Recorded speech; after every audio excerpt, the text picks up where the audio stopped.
Baliwala ka ba palagi ng taong iyong minamahal? Hindi ka ba niya madalas pinapansin? Or yung tipong hindi or wala siyang pakialam sa inyo? Gusto nyo ba na hinding-hindi kanya kayang tiisin o hinding-hindi kanya baliwalain?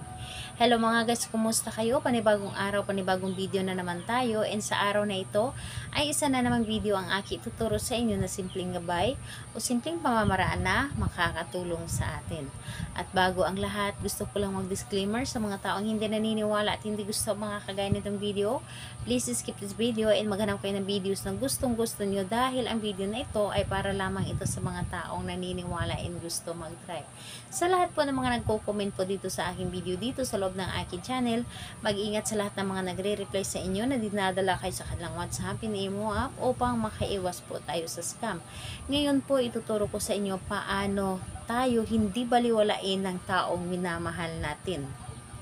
Ito ay pwedeng gawin sa parehasang kasarian, babae ito babae, and lalaki ito lalaki. And syempre naman sa ating babae at lalaki na mag-partner. And dito ay kailangan natin dito ng inyong lumang sapatos. Pero kung wala kayong lumang sapatos, pwede naman kahit anong sapatos, basta ito ay nagagamit nyo na sapatos po na ikaw ang gumawa or sapatos mo na ikaw ang gumawa. And kaliwang sapatos po ha ang ating kailanganin, hindi sa kanan, kaliwang sapatos po. And kailangan din natin dito ng papel, kailangan din natin dito ng asukal.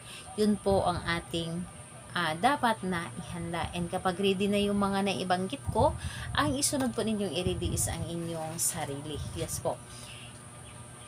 I-ready po ninyo ang inyong sarili. Kailangan na alam po ninyo sa inyong sarili na gustong-gusto mo itong gawin. Alam po ninyo sa inyong sarili na ito ay makakatulong sa iyo. Ito ay isa sa mga dahilan kung bakit hindi kanya babaliwalain. And kapag ready ka na, nakapag-focus ka na, pwede mo na po itong simulan. So, ang gagawin mo lamang, kunin mo ang inyong papel. Yes po. Kunin mo ang inyong papel. And kapag nakuha nyo na inyong papel, isulat po ninyo ng 7 ulit po. 7 ulit po yung pangalan at apelyido ni target. So, pangalan at apelyido ni target, isulat po natin ito ng 7 ulit. And kapag naisulat nyo na ito sa papel, ng 7 ulit yung pangalan niya at apelyido, ang gagawin po ninyo, kunin po ninyo yung kalahating kutsara lamang na asukal.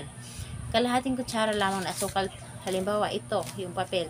Kasulatan nyo na itong 7 beses ng pangalan niya at apelyido, ilagay po ninyo dito sa gitna yung asukal.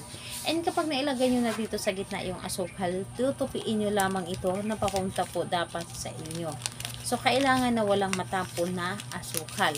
So, ayun po, kapag naitupin nyo na ito, kunin lamang ang inyong sapatos, yung kaliwang sapatos, at ilagay lamang ito dito sa loob yung papel na may asukal.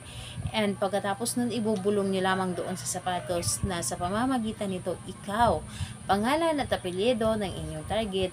Simula ngayon, hindi mo na ako babaliwalain, lagi mo na ako papansinin, at ikaw yung laging mapapapansin sa akin, o hindi mo ako kayang tiisin, lagi mo akong puntahan, lagi mo akong kausapin, lagi mo akong dalawin. Depende na po sa inyo kung ano man yung gusto ninyong sabihin, yung nararapat po, or yung nasa puso po ninyo. Ang importante lamang po ay good intention ito, mas maganda na good intention, dahil mas mabilis po itong mapagana.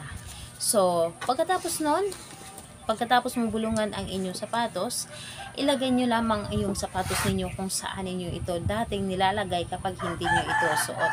And yung sapatos po ninyo, kung halimbawa may lakad kayo at gusto nyo nang gamitin yung sapatos, okay lamang po na yung ginawa po ninyong ritual is maapakan po ninyo or nasa loob lamang na yung sapatos habang ginagamit nyo po ito. Mas maganda po ang effect nun. So, para mas mabigyan pa siya ng energy nang galing po sa inyong katawan. So, ayun po, kung may mga katanungan kayo and kung magtatanong din kayo kung kailan ito pwedeng gawin, mas mainam po na Tuesday and Friday po ang paggawa nito dahil yun po ang pinakamalakas na araw na gagawa tayo, lalo na kapag umaga. And ayun po, sa gusto pang magtanong, mag-comment lamang sa baba para ma-replyan ko po kayo. Bye bye everyone. God bless us all.